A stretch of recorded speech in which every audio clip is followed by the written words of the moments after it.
ریاست کو کمزور کرنے والی کوئی بھی تحریک قوم کو قبول نہیں۔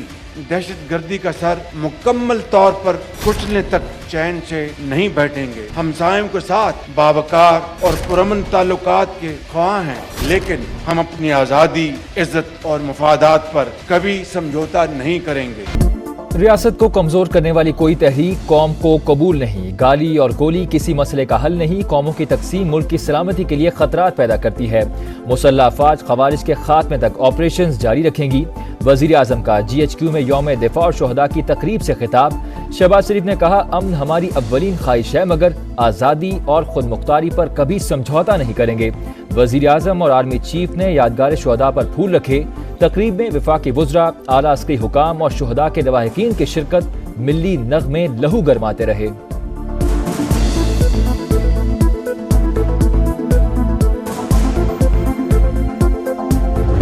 قوم میں انتشار، بے یقینی اور مایوسی پھیلانے والے تمام عوامل کو ہم اپنی ذہنی ہم آہنگی کے ساتھ ساتھ متحد ہو کر شکست دیں گے۔ قومی یکجہتی کے لیے لازم ہے کہ ہم سیاسی نقطۂ نظر میں اختلاف کو نفرتوں میں نہ ڈھلنے دیں۔ نوجوان ہمارا اصل اثاثہ، سیاسی نقطہ نظر میں اختلاف کو نفرتوں میں نہ ڈھلنے دیں۔ دشمن پاکستان کو کمزور کرنا چاہتا ہے، مذموم مزاحم کبھی کامیاب نہیں ہوں گے۔ انتشار، بے یقینی اور مایوسی پھیلانے والوں کو شکست دیں گے۔ غیر ملکی شہ پر فساد پھیلانے والوں اور ان کے سہولت کاروں پر زمین آئندہ بھی تنگ رہے گی۔ سپاہی سالار کا GHQ میں تقریب سے خطاب۔ آرمی چیف نے کہا، افواج پاکستان اور عوام کے درمیان دل کا رشتہ دشمن کے خلاف شاندار کامیابیوں کا ضامن ہے۔ ہماری خوشحالی اسلامی فلاحی ریاست کے قیام پر ہی منحصر ہے۔ جنرل عاصم منیر کا کشمیری عوام کی جد و جہد کو سلام۔ پائیدار امن کے لیے تنازع کا حل ناگزیر قرار۔ مسئلہ فلسطین عالمی برادری کے لیے قابل فکر سوالیہ نشان ہے۔ سفارتی سطح پر فلسطینیوں کی حمایت جاری رہے گی۔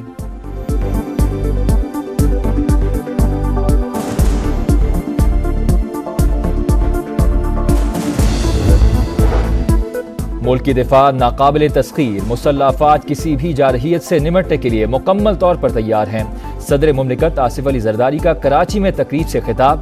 یوم دفاع پر 2 نئے جہاز PNS بابر اور PNS حنین پاک بحریہ کے فلیٹ کا حصہ بن گئے۔ Chairman joint chiefs of staff committee general Sahir Shamshad Mirza, naval chief admiral Naveed Ashraf اور دیگر اعلیٰ شخصیات کی بھی تقریب میں شرکت۔ 1965 کی جنگ میں دشمن پر قہر بند کر ٹوٹنے والے شاہینوں کو سلام۔ یوم فضائیہ آج منایا جا رہا ہے۔ ونگ کمانڈر MM عالم نے 1 منٹ میں 5 طیارے گرا کر دھاک بٹھائی۔ ازلی دشمن پر اب تک ہیبت جاری۔ راشد منہاس شہید کو بھی خراج عقیدت پیش کیا جائے گا۔ دن کی مناسبت سے خصوصی نغمہ جاری۔ یوم دفاع پر وفاقی وزراء کی شہداء کے گھر آمد۔ عبدالعلیم خان کی شہید صوبیدار میجر خورشید کے اہل خانہ سے ملاقات۔ عطا تارڑ کیپٹن احمد بدر شہید کے گھر گئے۔ جام کمال کی حوالدار منیر عباسی شہید کے اہل خانہ سے تعزیت۔ سپاہی ہارون ولیم کے اہل خانہ سے بھی ملے۔ اویس لغاری، رانا تنویر اور دیگر وزراء کی بھی شہداء کے لواحقین سے ملاقاتیں۔ دشمن چاہتا ہے پاکستان اندر سے کھوکھلا ہو جائے، سیاستدانوں پر تنقید کرے مگر فوج پر نہیں۔ وفاقی وزیر سرمایہ کاری بورڈ، مواصلات اور نجکاری عبدالعلیم خان کا تقریب سے خطاب۔ پیپلز پارٹی سے میثاق جمہوریت میں 4 سال لگے، ہم نے PTI کو بھی میثاق جمہوریت کی دعوت دی۔ گزشتہ حکومت کو عدم اعتماد کے جمہوری طریقے سے گھر بھیجا۔ نائب وزیر اعظم اسحاق ڈار کا لندن میں اوورسیز پاکستانی فاؤنڈیشن کی تقریب سے خطاب۔ کہا، پاکستان اور اداروں کو بدنام کرنے کے لیے ایک جماعت کی طرف سے ہر حربہ استعمال کیا گیا۔ IMF پروگرام سبوتاژ کرنے کی کوشش کی گئی۔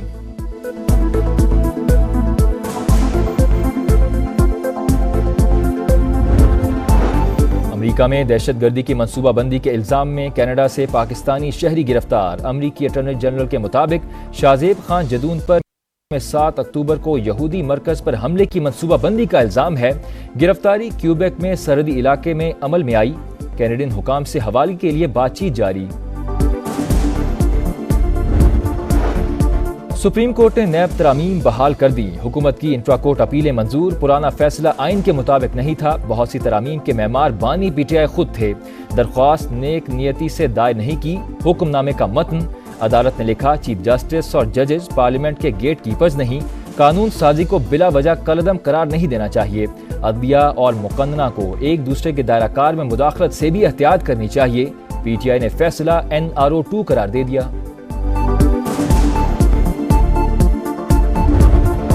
پرامن اجتماع اور امن عامہ بل قومی اسمبلی سے بھی منظور۔ اسلام آباد کے ہائی سیکیورٹی زون میں جلسے جلوسوں پر مکمل پابندی ہوگی۔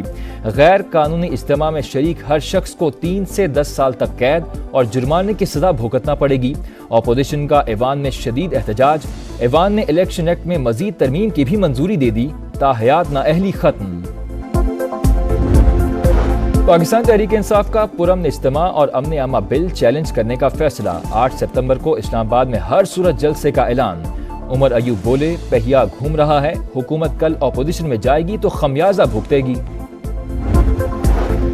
لاہور کے مختلف علاقوں میں کہیں ہلکی تو کہیں تیز بارش۔ شادمان، چائنا چوک، لارنس روڈ، جیل روڈ کے اطراف میں بارش۔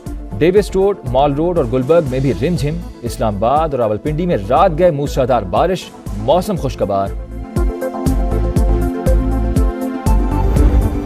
ہم دشمنوں کے خاتمے کا مشن۔ CTD کی پشین میں سرخاب مہاجر کیمپ کے قریب کارروائی۔ فائرنگ کے تبادلے میں 5 دہشت گرد ہلاک، ٹھکانوں سے اسلحہ اور گولہ بارود برآمد۔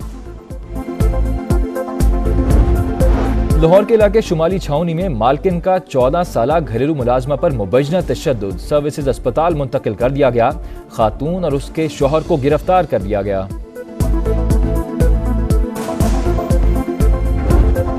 جہلم کے علاقے دینا سے لاپتہ ہونے والے 3 کم عمر لڑکوں کی لاشیں تالاب سے مل گئیں۔ لڑکوں کی گمشدگی کی رپورٹ گزشتہ روز درج کروائی گئی تھی۔ کراچی میں جوہر موڑ کے قریب ڈکیتی، لٹیروں کی فائرنگ سے سیکیورٹی گارڈ اور راہگیر جاں بحق۔ پولیس کی کارروائی میں 1 ڈاکو مارا گیا، 2 زخمی حالت میں گرفتار۔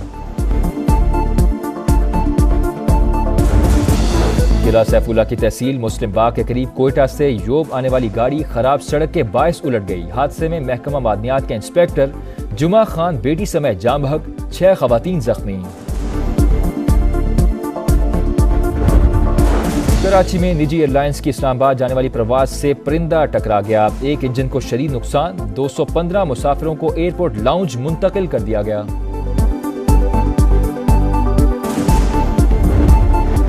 ڈونلڈ ٹرمپ کے لیے اچھی خبر، نیو یارک کی عدالت نے کرمنل کیسز میں سزا کا معاملہ الیکشن تک مؤخر کر دیا۔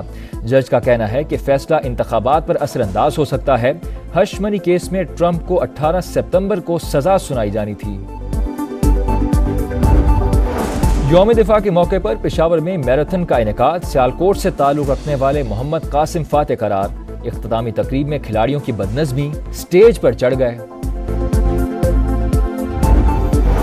پاکستان کے خلاف سیریز سے پہلے انگلینڈ کے fast bowler mark would injury کا شکار، رواں سال کے اختتام تک ٹیم سے باہر ہو گئے۔ اور پیرالمپکس میں پاکستان کی پہلی کامیابی، مینز ڈسک تھرو میں حیدر علی نے برونز میڈل جیت لیا۔ قومی ایتھلیٹ نے 52.54 میٹر کی سیزن بیسٹ تھرو کر کے اعزاز اپنے نام کیا۔